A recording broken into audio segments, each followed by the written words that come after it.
Hi, I'm Mike Thiente, and there's this really cool game called Yu-Gi-Oh Master Duel that I've been getting into lately, and I feel like it'd be very funny if I recorded me commentating over every single victory that I had in ranked mode. So let's go.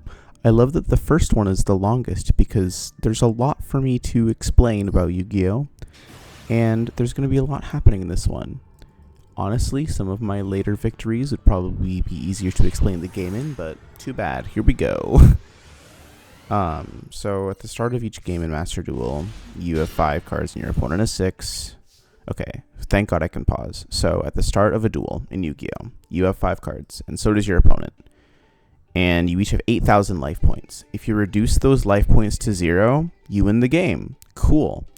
So you start every turn by drawing, unless you go first. Whoever goes first does not draw. You also cannot attack if you go first on your first turn.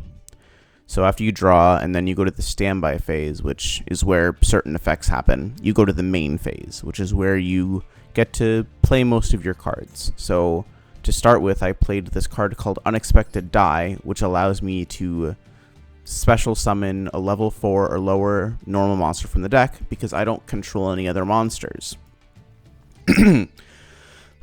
Unexpected Die is a good card because at the start of the game you obviously don't control anything, so it's nice to just set that down and get a free summon. You might notice that I have 3 monster cards in my hand, these orange cards, and I had the 2 spells, of course. Normally, you can only play 1 monster from your hand to the field each turn. That's called a normal summon. However, cards like Unexpected Die allow you to special summon and generate a bigger board than you normally would. So I special summoned this Crowned by the World Chalice card in defense position. You can see that monsters have both attack and defense. A defense position monster basically means if this thing dies, I don't take any damage. Whereas if an attack position monster dies, I might take damage. Cool. I summoned Crowned by the World Chalice because 2100 is a pretty big number defensively to have to get over in order to actually start attacking me. And then I summoned this Leotor from my hand. And Leotor says that this card battles a non-normal monster. It gains 500 attack during the damage step. So basically, you might notice that this Crowned by the World Chalice is a normal monster. All of this flavor text is just flavor text. Whereas Leotor is an effect monster because he doesn't just have his attack and defense stats. He actually has, well, an effect. So we'll keep going, and now I can't attack, so it goes to the end of my turn. And now my opponent draws, opponent is in standby, opponent goes to main phase. Opponent has set 3 cards down on the field. When you play spell cards, you probably noticed that I set this Unexpected Die face up. However, you can set spells and a special purple card, well, I guess it's more of a pink, whatever. Spells and traps can go face down here, and you can activate them at later times.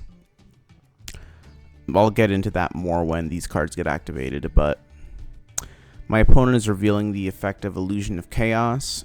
Normally, you have to fulfill specific requirements to summon ritual monsters, but this ritual monster is known as, well, I guess it's not really a hand trap, but point is this person is able to reveal Illusion of Chaos and then get another card from the deck and replace it with one of the cards that's already in their hand, which is good because the opponent can cycle their cards from their hand to their deck and back. So my opponent is getting Magician's Souls because it says it involves Dark Magician in its text, which is the conditions for revealing a card for Illusion of Chaos. So my opponent's going to get Magician's Souls and then return any card they want to the deck. So they could just put Magician's Souls back if they really wanted to, or they could put back either of these mysterious cards. Can do whatever they want. They picked that one, and I don't know what it is. So my opponent did not normal summon a monster, so they can't do anything. So they have to end their turn. So I draw, I go to standby, I go to main phase. I set this Shield Crush down, this face down rather, because I don't want to use it yet, but I want my opponent to think that I have some kind of crazy powerful trap card. You know, got to put him on the edge. And I set this Bayonator down because or rather I set it face down because it only has 500 attack. I'd rather mind game my opponent, make them think that this is some really strong defensive monster, even though it literally has 0 defense. That's more valuable to me than dealing 500 damage to my opponent right now. So now for the battle step, because my opponent has no monsters, I'm normally able to directly attack my opponent. If it weren't for this trap card, I would be dealing 1500 damage to my opponent's life points. However, my opponent activates Dust Tornado first. Fortunately, Dust Tornado doesn't have anything to do with my attack, but it can destroy any spell or trap my opponent controls, or rather, the user's opponent controls, meaning me, because I am my opponent's opponent, obviously. So my opponent's going to destroy the Shield Crush. Now, just to give a little context, this deck is pretty much the starter deck with maybe 1 or 2 modifications. Shield Crush is a pretty bad card in my experience. I don't even think it's in my deck anymore. But because I laid it down face down as a trap, my opponent doesn't know how bad it is. So he can actually just get rid of his trap card. Whenever you use the effect of a trap card, unless specified otherwise, it pretty much leaves the field. So I got my opponent to sacrifice one of his good cards for one of my bad cards. That's really nice. It's a concept known as hand advantage. So I deal 1500 damage. Now my opponent has another card, Guardian Slime, which allows itself to be special summoned from the hand as soon as my opponent takes battle damage. You might notice that all of these monsters have little stars and numbers next to their name. Cards with star numbers higher than 4, that's called their level, cannot be normal summoned from your hand. You might notice that I have a 4, I have a 2, I have a 1, I have another 1 here. This 10 star monster can't be placed down normally. You have to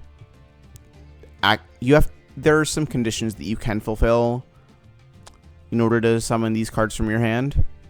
A lot of higher level cards have effects like this that just let you special summon. I don't know if I'm explaining that right. Say it in the comments or whatever. Cool. Now I go to my main phase and end phase because I don't have anything else I can do. So now it's my opponent's turn. My opponent will draw. My opponent, what does my opponent do here? My opponent calls that Magician's Souls. Or no. My opponent is doing something. I think he's going to send... Okay. With the effect of Magician's Souls, when it's in the hand, sending a level 6 or higher spellcaster monster from your deck to the graveyard. Your deck is the cards that you put together, and your graveyard is your discard pile. It's where stuff goes when it gets used up.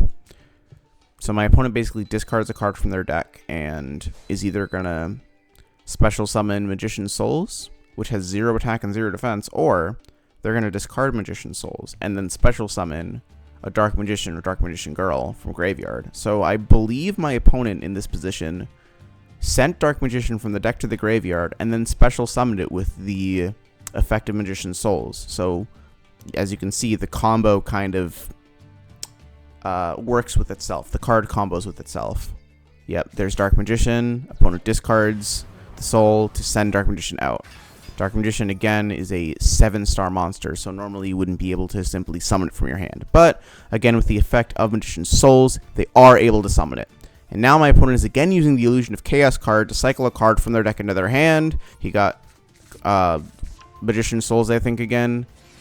And now he's activating... hold on, there's so many things happening. Skill Successor gives his Dark Magician 400 extra attack for the turn. I should note that you can't play a trap card. You can't set a trap card and then play it in the same turn. You have to wait a turn. So, because my opponent has set all these cards last turn, he can now make use of them this turn. So, he used Skill Successor. Dark Magician, instead of 2,500 normally, now is 2,900 attack, which means it's going to deal even more damage to me.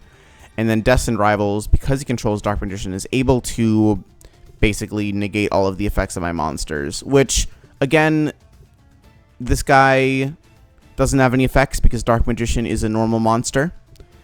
Crowned by the World Chalice is a normal monster, so there are no effects at all. And this Bayonator, this effect monster only has an effect that works on my turn. However, again, because this monster is face down right now, my opponent doesn't know how bad this card is. So, this card is being completely wasted. Battle phase. Dark Magician attacks my World Chalice. And since the attack of Dark Magician, 2900, is higher than the defense of World Chalice goes to the graveyard. However, because World Chalice was in defense position, I don't take any damage. And of course, since this monster has 0 attack, it's not doing anything. So, opponent decides the end of turn. And because the skill successor's effect only gave Dark Magician power until the end of that turn, his attack goes back to 2500. So now it's my turn. I draw, and I summon a monster because I can. You can do that once every turn. And I believe I activated Bayonator's effect here, which is to reduce Dark Magician's power by 1000 for each monster my opponent controls, which would be 1, 2. So Dark Magician goes down to 500. Now, this doesn't say until end of turn, so theoretically, if Dark Magician stayed on the field, it would be pretty much permanently debuffed, unless by some other card effect, etc., etc. Now, I didn't realize this at the time, but Guardian Slime can actually just can increase its defense so that I don't actually kill it. See, 500 versus 500, but then I wanted to show that off. My monster here has 1500 attack, right? And then Dark Magician had 500 because of the effect of Bayonator. So, since I had 1500 versus 500, and Dark Magician was in attack position rather than defense position, I dealt 1000 damage to my opponent's life points, which is pretty cool. You know, punished my opponent for keeping Dark Magician in attack. And now, as you can see, Smash and Ground destroyed the Guardian Slime there, which, frankly, I should have done before attacking with Bayonator. What I really should have done was use Bayonator's effect to reduce Dark Magician's attack by 2000. Then I should have used Smash and Ground to destroy the Guardian Slime, because then I would have been able to do 500 damage to my opponent. But I didn't realize that, because I thought that 500 would just beat the 0. Always read your cards in any card game. So now it's my opponent's turn. My opponent only has 3 cards in their hand. But, I mean, this match is only halfway over. Again, using Illusion of Chaos to add whatever that card is to the deck. I didn't even have time to read it. Magician Souls is getting used. That was from last turn. Sending a Exodius, the ultimate Forbidden Lord, to the graveyard. And then discarding it to summon Dark Magician again. Ka-chow. Back to having a 25k. And now Skill Successor has an effect in the graveyard that allows you to, like, banish itself, which is like a super graveyard. That's what this purple zone is here. And give Dark Magician 800 attack power. So now attacking my Bayonator, he's going to do 3300 minus 500, so 2800 to me, I think, right? Yeah, 2800 of my life points, because, again, Bayonator was in attack position. Opponent ends the turn. And now I get the draw. Fortunately for me, I have the cards that I need to just destroy this guy. Sorcerer Spellwall is the field spell. Field spells stay on the field, and their effects are continuous until they leave the field, usually by an opponent's trap card or something. Sorcerer Spellwall says that all my monsters gain 300 attack during my turn and 300 defense during my opponent's turn. So now Leotor will have 1800 attack. And of course, I play down Bayonator with its effect. Dark Magician gets reduced to 1500 power because my opponent only has 1 monster in the field. So now 1800 is higher than 1500, so Dark Magician falls once again, and my opponent takes even more life points. And now Bayonator is able to actually attack, so even more life points for my opponent get reduced. I end my turn. My opponent activates whatever Magician of Chaos again. Opponent gets another card that I can't reveal because I'm too slow with the mouse. And my opponent sets some kind of spell or trap and goes to the end phase, because either they can't summon a monster or they don't want to. So now it goes back to my turn. I draw this totally useless trap that I don't really want to use because, well, I can't discard a card from my hand if I set this trap. This is the only card in my hand. So it's on to the battle phase. 800 to my opponent with Bayonator, 1800 with Leotor. And then my turn ends because, again, I don't want to set this trap down. Opponent goes to draw phase. Opponent is using Illusion of Chaos yet again, showing me a very powerful card. Opponent getting Dark Magician Girl, putting a card from the hand to the deck. Opponent setting a monster face down. I don't know what it is, but gotta press on. Drawing, main phase, Dust Tornado, setting it down just in case. Now, unfortunately, for my opponent, it is, wait, what the hell 2000? Oh, that's right, because I normally have 1800 power on Leotor, but because my opponent had a effect monster in Magician's Robe, see how it's an effect monster there, it normally has 2000 defense. So Leotor gained 500 power during that attack. It just went by really fast because, again, these replays are super duper fast. So that monster got destroyed, and now I'm dealing 800 to my opponent with Bayonator, and now I end my turn. So my opponent's turn happens now. I mean, we know what one of those cards is. It's the Illusion of Chaos, yep. But I decided to use Dust Tornado to destroy this trap before it does anything. I don't even know what the trap was. Morphtronic Cord, sure. Another, I'm assuming, pretty useless card, but that's fine. And I decided to set this trap just to mind game my opponent. He gets some kind of crazy card. Doesn't really matter what it is. We already know what happens. Opponent scoops because there's nothing else for them to do. And that's how I won my first game of Yu-Gi-Oh Master Duel.